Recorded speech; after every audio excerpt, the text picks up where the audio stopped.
Okay, hi, I'm Val and welcome back to my channel. I'm so blessed and so glad that you're here with me. Yeah, welcome or welcome back. Okay, so today I really just wanted to talk about myself and talk about some things that I'm processing and working through right now because it's so interesting. I feel like I've hit a brick wall in my journey through life and a lot of the goals that I'm working towards. And I had actually received a personal reading from a YouTuber I really love, and she said a lot of things that shook something up inside of me that threw me into like a really low negative space. It was very interesting, and I'm now just kind of sorting things out for myself, along with talking to my therapist, who is just tremendous and who has been tremendous in my journey. But I have found so many areas where I have just left myself behind for the sake of growth and for the sake of wanting to learn more. So I'm learning there's nothing inherently wrong with wanting to learn and wanting to grow. But it was more of what I was wanting to learn and grow from, and what I was trying to leave behind so badly. And again, I'm just processing all of this still, so this is really all just for me.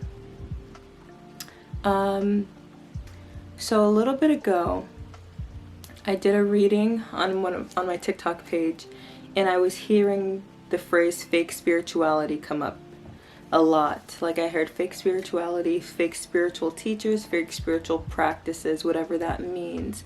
And I thought this was a message for everybody to hear, but it felt like it turns out it was a message that I would see unfolding in my life from that point till now and probably further in the future.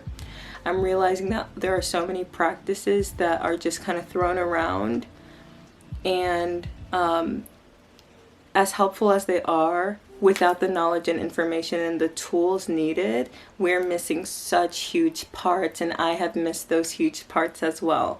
So as I've gone on my mission to find everything and find all the missing parts, it's left me a bit scattered. It's left me a bit scattered. But I'm learning that a lot of the emphasis that we put on a lot of these practices are not given with any formal background, education, or a clear knowledge about what is being required or what the topic is even about. So it leaves a lot of us who are on journeys, spiritual journey, life journeys, in kind of a funk. And if you do choose to proceed and continue on and take it very seriously, you start to see things unfold that were like, wait, that was wrong, or not wrong, but that's how that went. What is happening? What is going on? That's how I feel. And that's really how I felt. Like I'm just now learning that with shadow work, you don't want to place yourself into shadow work. That's not the point of it. The point of it is to work on it when those triggers and the shadow comes up.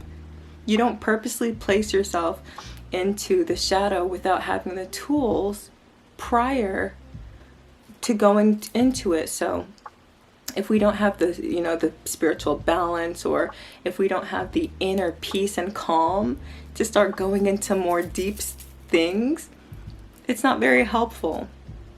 And I've spent so long working on my shadow, a very, very long time. And I noticed that my things were still not solved. A lot of my issues were still not solved.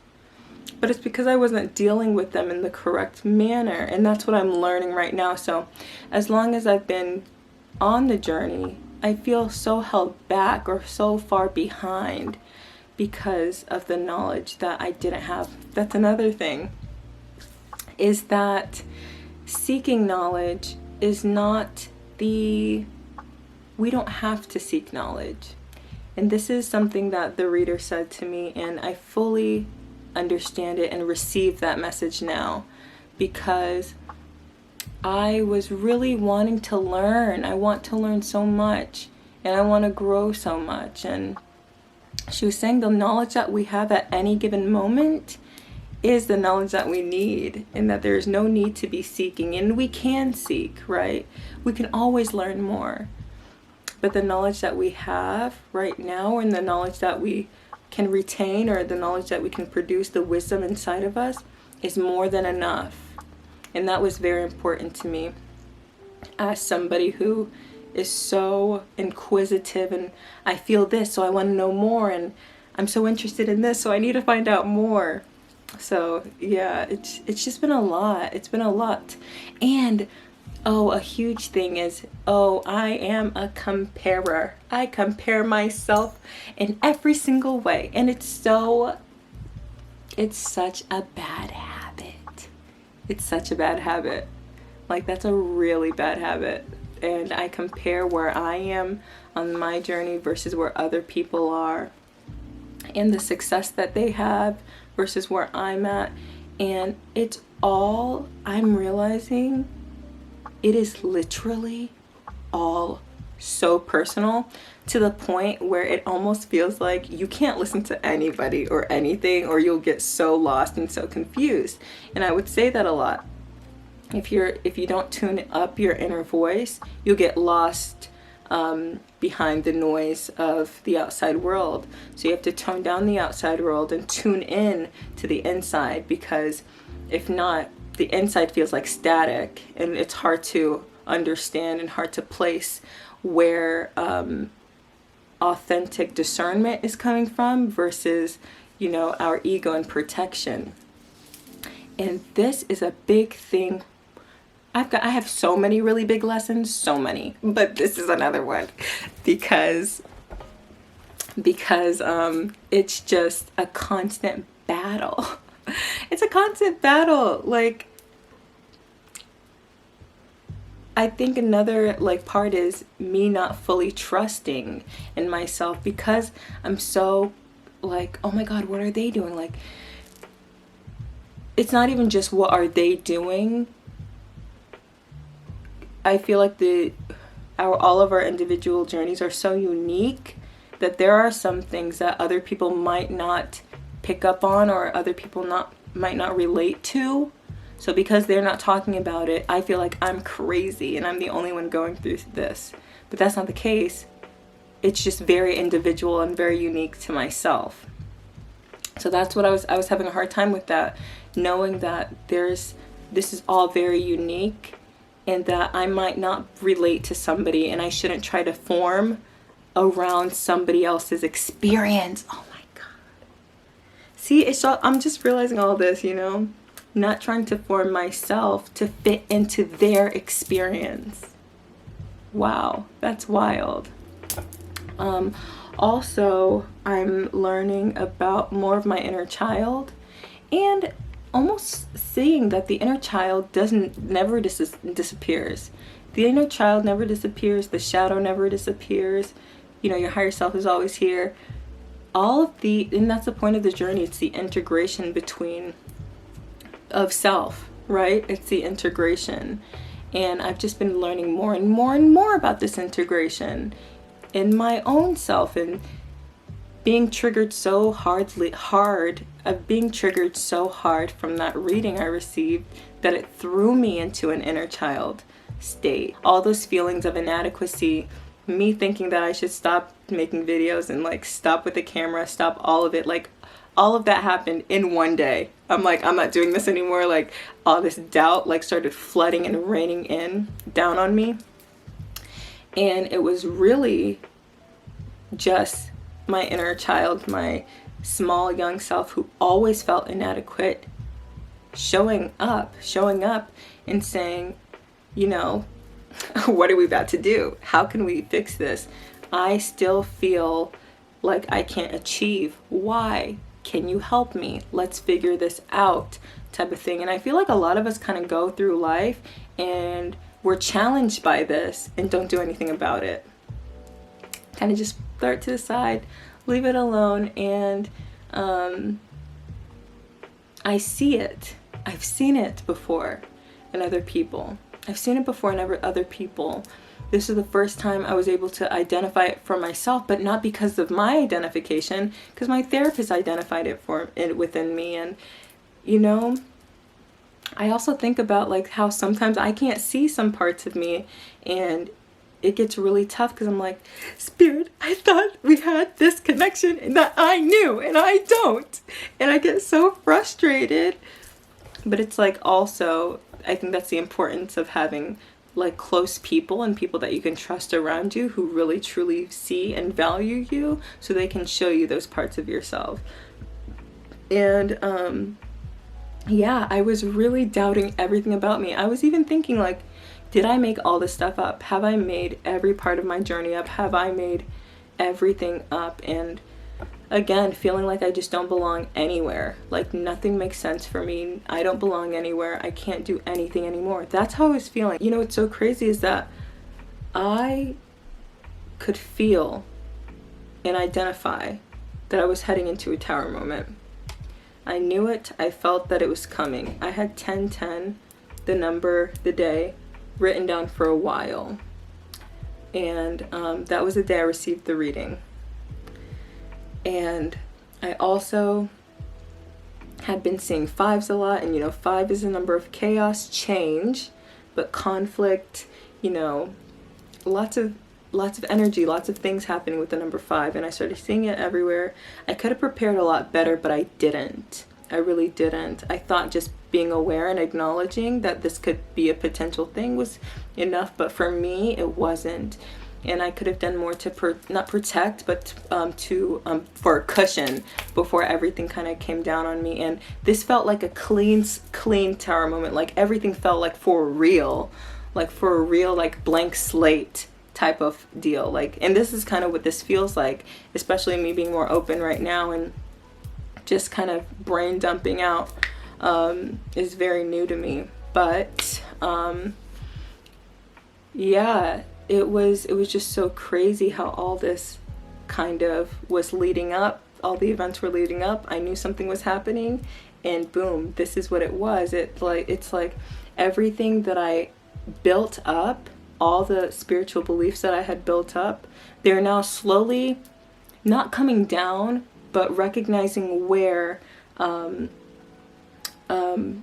belief needs to be tweaked and more aligned, because so many things are misaligned, and this is what I'm processing and working through right now, because I'm not there yet. Like I'm in it.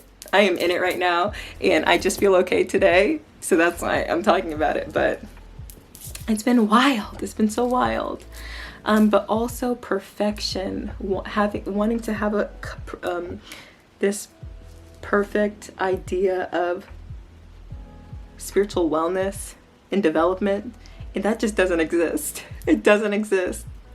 And I think it's so important that we all get it out of our system and out of our head that this is supposed to look a specific way, because it does not. I can't stress that enough for myself, because it doesn't look a specific way. It looks so different for everybody. And the more that I try to find other people, as in like go on YouTube and try to look at other teachers or even follow their guidance, it gets really conflicted with my own. And that's been so hard, because I'm like, oh man, well, they don't align with me and they are more successful, so they must be and they must know more, and I should probably follow what they're doing. But that's not the case for me. It's really not. Everything that I have to do has to come from me, I'm realizing, and I cannot move how other people move. It has not worked for me ever in life. And it's funny how I say I cannot move how other people move, because as a dancer, I would say that I kind of got a little stuck in how other dancers moved, and not wanted to be like them, but wanted to have the praise you know? And that, I think that's a big part for me too, is wanting to have the praise, and I desire this praise, and that's a huge shadow. The validation, the, you know, that cannot be given from myself, that I cannot give to myself. I need it from other places. Again, something that I'm working on, and that's something that has been really big for me for a very long time, and I do recognize it. I do recognize that. But yeah, I know I keep jumping around from like bit to bit to bit, but things just keep popping into my head. I started writing poetry again, and I was telling my therapist, I was like, I haven't wrote poetry since I was a kid. And as I'm reading my poems, yes, they've evolved because I'm older, but that sadness and that angst is so present. So it was so amazing to me to have the knowledge that my inner child was kind of coming up and wanting to go toe-to-toe and battle me, and then recognizing everything that I had wrote and thinking about like all that. That was just so crazy. Like the parallels, like looking back at, you know, looking face to face almost. That's so interesting. But yeah, it's such a journey. We learn so much every day. When you think you know something, when you think you know it all, remember you don't know a thing. Remember you don't know a thing. It's so crazy. You don't know a thing. So this is what I'm learning, processing, and growing through right now. Please let me know if you could relate to any of this. I know we're all so different, but if you could relate, that would be amazing, so I can know that I'm not alone in all this. Even though I know I'm not, but it'll be even better to know that somebody is going through literally the same experience. So I am so grateful for you to be here. I'm about to do a card reading, so I'm so excited to see what the message is. I already have a feeling, already feeling and sensing lots of transformation, tower moments. I guess maybe personally, it's going to be a collective reading, so we'll see what's going on there, but definitely feels like expansion, growing, leaving things behind for things that are so much better, so much healthier for us, and just keeping our eyes on the prize is what I'm hearing, but not in such a materialistic way. It's almost like keeping your eyes on the prize. For me, I feel like I'm the prize, or I am a prize. So keeping my eyes focused on myself and what I want to do and what I want to be, but also incorporating my internal self and staying in that connection and not drifting apart and getting so discouraged just by every single little thing. Because literally, a bug could slap me in the face and I would break down like the world just had ended. Like that's how, I don't want to call it silly because it feels very real and honest for me. So I don't want to say something that is so real for me and call it silly, but that's how it feels. Like, you know, it's just, anyways.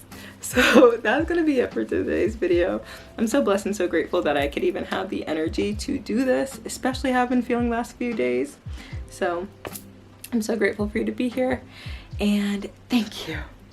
I will see you in the next video. Okay, goodbye.